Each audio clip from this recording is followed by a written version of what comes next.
welcome to Bad Marriages in the Bible. Hey everyone, welcome back. I'm Kate. I'm Sean. And we are the co-founders of Dandelion Ministries. We are. Where we create space for you to encounter the grace of Jesus Christ in your place of need. And we use creative means to do that. Art has a way of sneaking behind the defenses that we create and going right to the soul. And when you create something, no matter what it is, whatever you're going through tends to come out as well. So it's like a portal of honesty, That's right. whether you like it or not. So that is why we love to have creative spaces. And this podcast is one of those creative spaces where we are looking at the bad marriages in the Bible because it rhymes, but also because... Does it rhyme? Well, it's just alliteration. Doesn't actually. It doesn't rhyme. Modern poetry. That's right. It's a haiku. No, but it's it rolls off the tongue.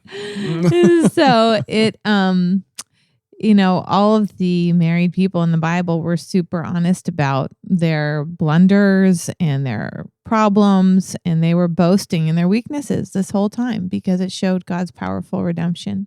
Right. Honest in the sense that it was written down for us to know it. Oftentimes in the stories, they're not honest at all, but they're telling us that they were not honest. Exactly. Honestly. Anyway. So we love to look at that as a framework as we walk through the Bible. And we are now in Proverbs. And Proverbs has much to say about marriage and about what makes a rich and fulfilling marriage your whole life long. But we wanted to spend a moment on how to handle the book of Proverbs when you open it up and start reading. So we're going to give you a little structure and then the way it functions when it kind of hits you as you're reading, because it is easy to read it as a moral handbook and just sort of be like, this is the good thing to do. Okay, go ahead and do it. And then everybody's like, all right, good. Okay. Done. I guess that's that then. Yeah. Is that Christianity? Is it a moral handbook for life? Sean. Yeah. It is, well, we're glad to be back with you guys. I'm just, Happy New Year also. A new year has begun. I realized we haven't said anything about that yet, but it is 2025, hard to believe.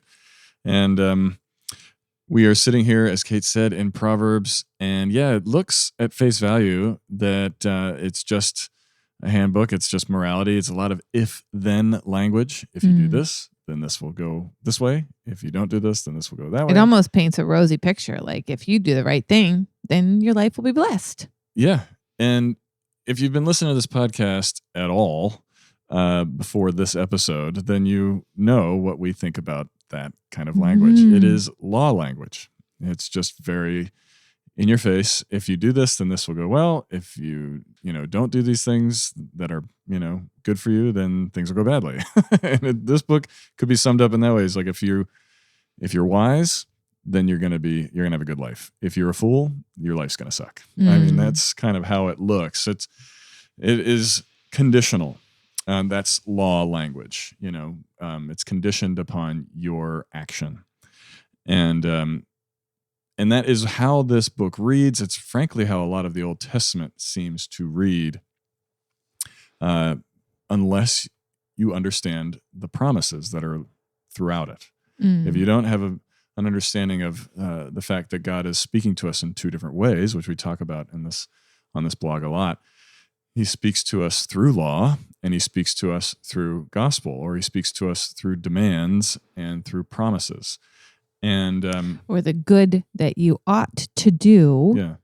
And then the grace that Jesus has given to you. Right. That's or the good that God has done on your behalf because you couldn't do the good that you had to do. Right. And that's where we're going. So we just wanted to spend a moment when we look at this, as we kind of walk through this book, to just remember what we're dealing with. It's important to remember what kind of word you're hearing. Yes. And this is one of conviction. It's one of demand of the good that you ought to do. It's a whole list of the good that you ought to do. I had one commentator that said, Proverbs rarely takes you to church. It gives you the good that you ought to do in your business, in your home life, in your marriage, in your family, in your parenting. That's the world that it exists in. So it kind of gives you the good that you ought to do to convict you right there. Yeah. Yes, but it doesn't initially. I think most of the time when we read these things, it doesn't convict initially because we actually read and we're like, okay, I'm going to go do that. And that is where it actually functions as the law in a helpful way. So the law does this thing, as we've said before in this podcast, but if it's the first time tuning in, welcome to 2025. Welcome to Bad Marriages in the Bible. And the law is God's word that is given to us to show us our sin, as Kate says, to convict and to show us. And the way it does that is it actually makes a demand on us, as she said, like, do this. And then we first are like, sweet, there's an old nature in us, the sinner, that hears that word of demand is like, I can do it. Awesome. Give me the thing. Tell me what to do. I'm going to go do it now. And we run out and we try. And you might for a little while. You might succeed a little bit. But the thing about the law is that and then February happens. Yeah. It's like a New Year's resolution. February and a Monday happens. Right. And you're not doing it. You don't act so wisely, And so that's the way the law, in one way, was given to create order in this world. And so the world on one level does function just according to the law. It seems to make sense to us. If I do this, then this happens. If I diet, then I'll lose weight. If I exercise, then I'll get stronger. If I go about killing everybody, then or I'll go to jail. Or blowing everybody up with nuclear weapons, and they're going to blow me up, and I don't want that. Right. So the law gives order in the sense that there are consequences for our actions, and if you do this, then this will happen. And so it is parenting 101. It's, as a parent, you are a law giver and a law enforcer with your kids.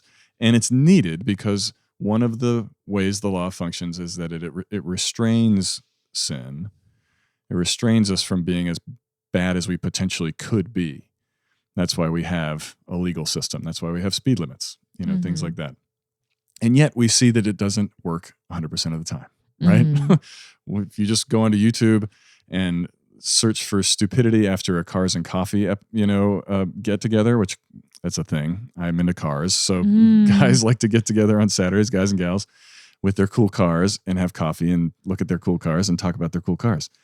But there's tons of YouTube videos of people leaving Cars and Coffee because they're trying to show off to each other in their fancy, expensive cars. And they inevitably crash all the time. Oh my gosh. Because they don't obey the speed limit, even though they know there's a speed limit. So the law tells us what we should do, and it tells us if we did these things, things would go well for us.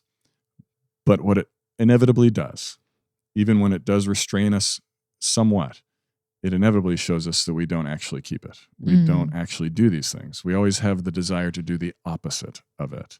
And this is true even for a Christian. We have, a Christian has been forgiven by Jesus and given a whole new heart and, promise of heaven. But we're not in heaven currently. And we are waiting for the fullness of that promise. And so you have two natures in you at the same time that are fully active.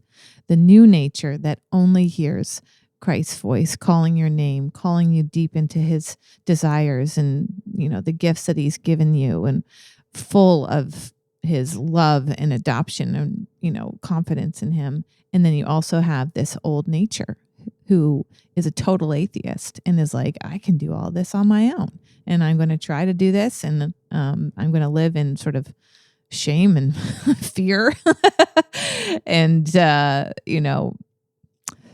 hedonism all the time. And so you have those two natures in us at the same time.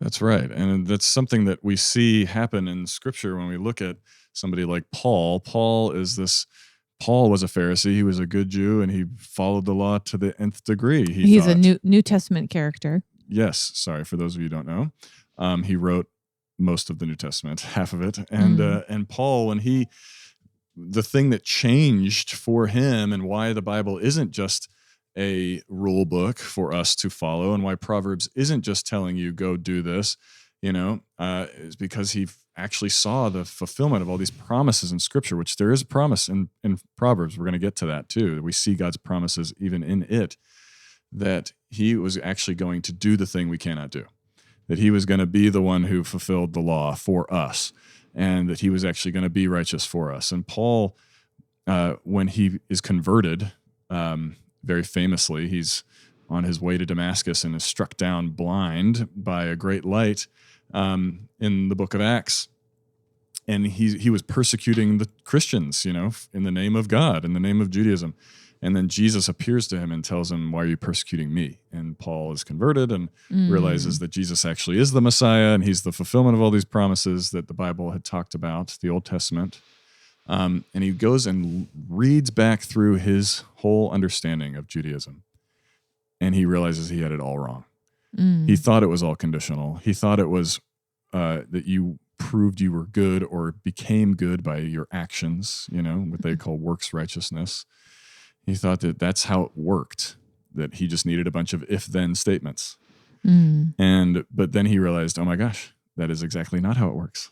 And we see it when he wrote his letters to the Galatians and to the Romans and to the Colossians and the Corinthians. He says throughout all of them that the law was actually given to increase the trespass. It was actually given to show sin for what it is and to show you that you're not good. And that seems bad. It seems mean. It certainly grates at our ears now in our culture today, where we're not supposed to judge or criticize anything, even though we're all doing it all the time. And we're all angry for other people not thinking we're great, which is judging them. So, but this is what we do. And the Scripture, Paul shows us and reinterprets through the lens of Jesus, and Jesus does this as well, that the law was actually given to show you that you can't do it, to show you that you need to be saved. And so much of the book of Proverbs is that. It's telling you to go do things, and this is the way you should behave. And if you were wise, you would do this. But what it often does, if you're honest with yourself, if you go out and give that old college try, you'll realize that you don't keep it all the time, and you actually act like a fool most of the time. And on a heart level, it exposes the fact that even if on the outward side we look good, on a heart level, we're breaking it all the time. We're not acting wisely. We're not loving our neighbor. We're not loving God, and we're not loving ourselves. And you can almost see this if you begin to read Proverbs from the beginning. It does have a bit of a structure. These sayings were attributed to Solomon, and then a few generations later, Hezekiah was another king of Judah, and he collected those sayings and sort of grouped them a little bit. And so, those two are really the bulk of Proverbs. And the last two chapters are two unknown leaders, Agur and Lemuel. But the bulk of it is from Solomon. And as you flip through Proverbs 1 and 2, you hear wisdom and how exalted it is. And, the beginning of wisdom, the fear of the Lord, is the beginning of wisdom. But then wisdom kind of attacks our old nature in chapter 1. And it's like, you weren't listening to me. You were all fools. I'm not even going, when you cry out, I'm not even going to pay attention to you. And you're kind of like, oh, wow, wisdom sounds kind of mean and like annoyed at us. But as what Sean is saying, Paul really brought, and Jesus was doing that too in the New Testament. When you bring that mindset back to see that is wisdom tearing down that old nature that is so prideful and so opposed to God and so convinced that we have the right way. And so God in his wisdom is tearing that old nature down to get you to, I think it's in Proverbs 2, where 2:6. where he gives you a gift. and he sort of wrestled you down and gives you a gift, and that's the gift of wisdom and the gift of himself. And so Paul, you were quoting him, that is answered in the New Testament with that gift where God intervened in that cycle that we had of reading the Old Testament and being like, oh, we've got to do this and we've got to do that and do this. And it just sort of feeds our old nature. But when those demands convict you of your inability to do that, that is God at work, actually, in his wisdom, at work on your heart to bring you to himself and to Jesus's forgiveness and his grace for you. And that is the Christian word. That is the better word. Paul says it here in 1 Corinthians 1, kind of 18 through 25. But I'm going to read the last bit of it for you. For the Jews demand signs and the Greeks seek wisdom, but we preach Christ crucified, a stumbling block to Jews and folly to Gentiles.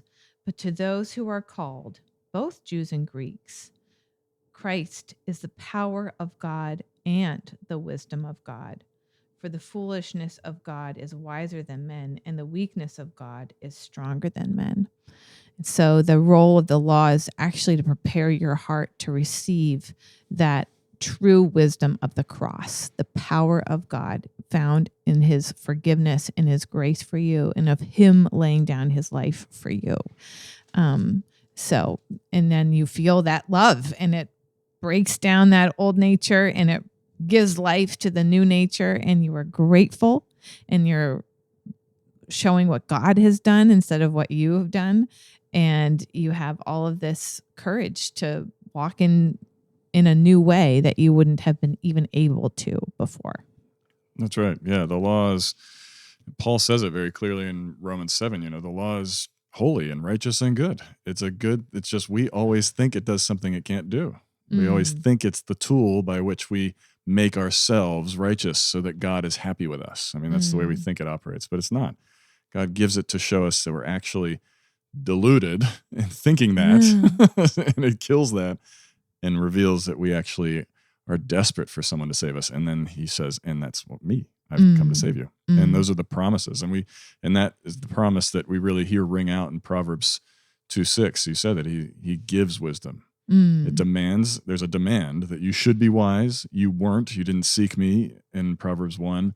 And then Proverbs 2 says, and yet God gives you wisdom, and he gives himself to you. And we see that again in chapters 8 and 9. We see the wisdom is crying out and pursuing us. And we really see that as the pre-incarnate Christ, that he is actually after you, and that he loves you enough to come and save you from your own delusion. And he puts that to death, and he comes and saves you and gives his own life for you. So the gospel's in there in Proverbs, even though it seems hard to find in a way if you think the law is something that you're supposed to go out and do and try to accomplish. But when you see it as something that exposes your inability, it does drive you to Christ. And that's good news. And the reason why we're talking about this book in a podcast called Bad Marriages in the Bible is because there is a lot of advice about relationships in Proverbs. And if you've been listening to the show, you can go back and listen to some of our episodes. There's a strong issue that the Old Testament Jews were dealing with a lot of, and it was polygamy and adultery. And this deals with that quite a bit. There's a lot of addressing the reality of the adulteress and the prostitute, and the fact that it presupposes, I'll say, Proverbs presupposes that there's this desire for more spouses or to go be with more than your spouse, people other than your spouse. And it's saying, it's really talking about how that is foolishness, and it's really a pathway of destruction. But it's such a human impulse. I was reading this book called The Anxious Generation. And I'm so sad that the author escapes me at the moment, but he's a It'll just be in came the show out. notes. Yeah, there you go. He's an NYU professor currently. Sean's going to find the name. Yeah, you've probably read it yourself because it's like everybody's read it right now. Yeah, and so he's diagnosing the culture and the amount of depression and anxiety in our youth. He traces back to the invention of the smartphone, and for the issues of body image have just skyrocketed for women. Jonathan Haidt, thank you. And for boys and young men, issues of pornography have just skyrocketed. So that, and that's just a generalization. There's crossover on both sides too. Pornography for girls and it's body image for boys. Sadly, it's growing amongst girls, and yes, for sure, the Marvel movies can attribute to body image issues for boys. That's right. Chris Hemsworth, it's your fault. Just kidding. Which was totally existing back then. I mean, gosh, the Greek gods, like they were all David. Yeah, they were all like these macho guys, David. Right? Well, and the Romans worshipped youth and the male figure particularly too. Yes, and the young male figure. Yeah, so there was, once you got too old, like royalty would hire young men to have sex with them, and then once you got too old, they'd be like, okay, I need more young men. So yeah. Point being, they worshipped the younger male figure. Yeah, so it was a problem for them too. It was so. So that is the context that this was written in, and it still is the same today. That's the point of all of that. And so for a culture that really was quite comfortable with polygamy, and also this is King Solomon, who was the most successful polygamist in history. He was really good at it. Certainly. Such a positive way to put it.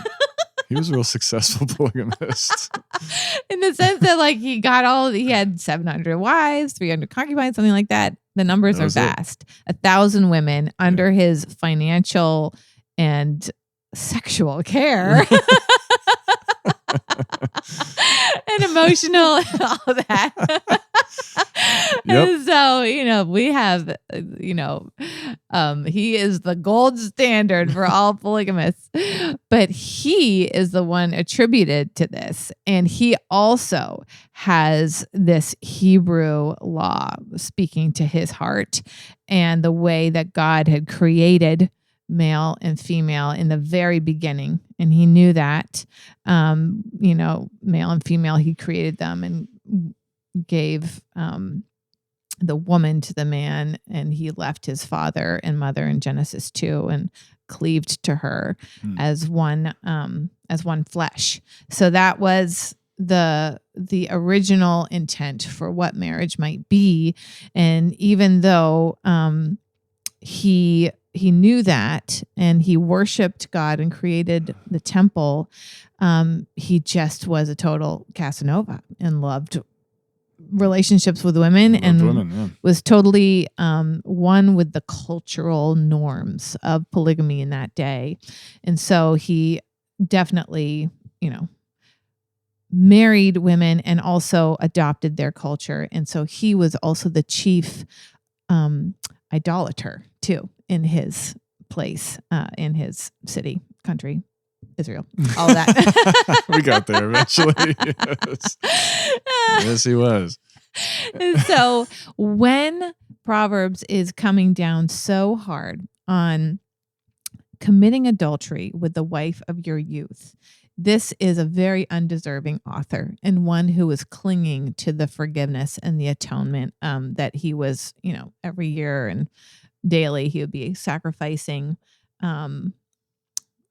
to forgive his sins at the temple that he helped to create.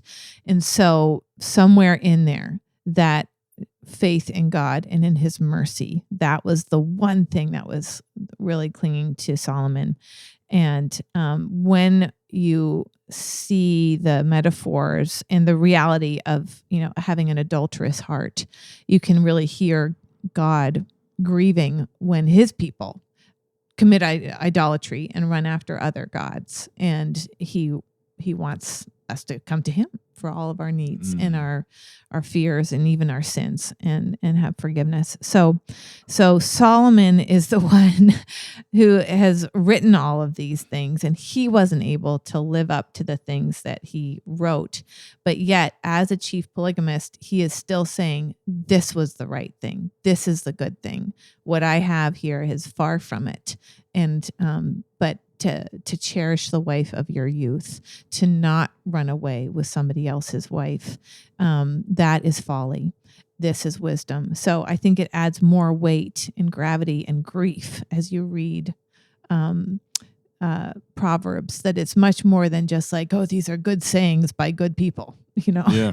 These are good sayings by deeply flawed people who have been banking on grace. Right. As we get into it more, in the following episodes, we'll see it's really somebody in a way, thinking of Solomon that way. He's really somebody giving voice to his weakness in a profound way, saying because he talks about the adulterous woman a lot, the forbidden woman, uses that language, and he's talks about being delivered from her. And so the pull is incredibly strong, for Solomon. He's telling us, implicitly, I need to be delivered from this. This is a trap for me that I fall into every time. Right. Almost like confessions of an addict. Yeah. So yes, exactly. So that's kind of when we hear him warning against it so much, and as we go through the book, you'll see some of the passages are really from a father to a son kind of idea, where he's giving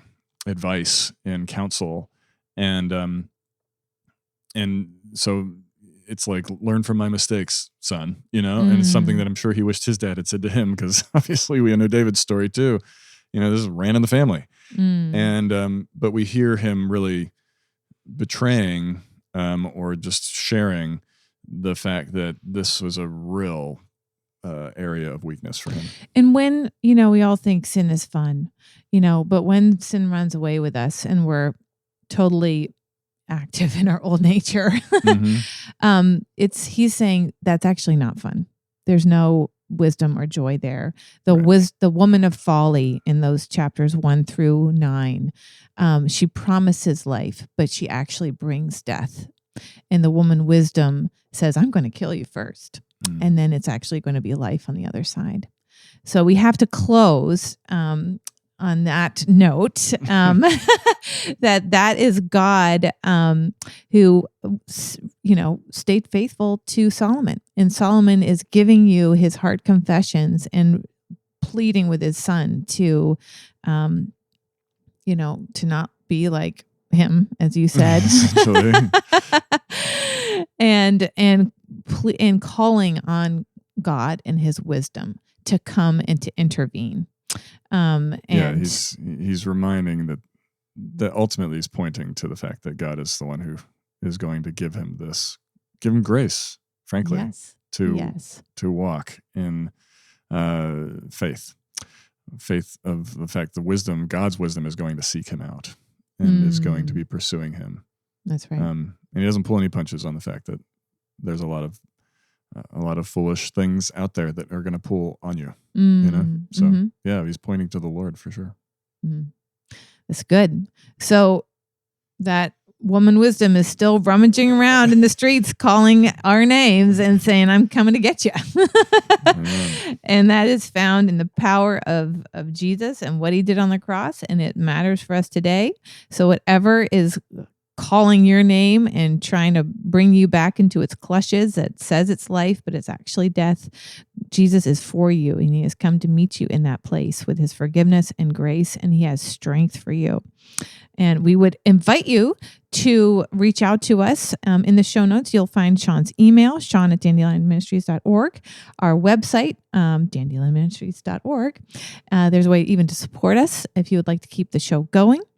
We are based on fundraising, and we welcome you to share this with friends and on your favorite podcasting platform.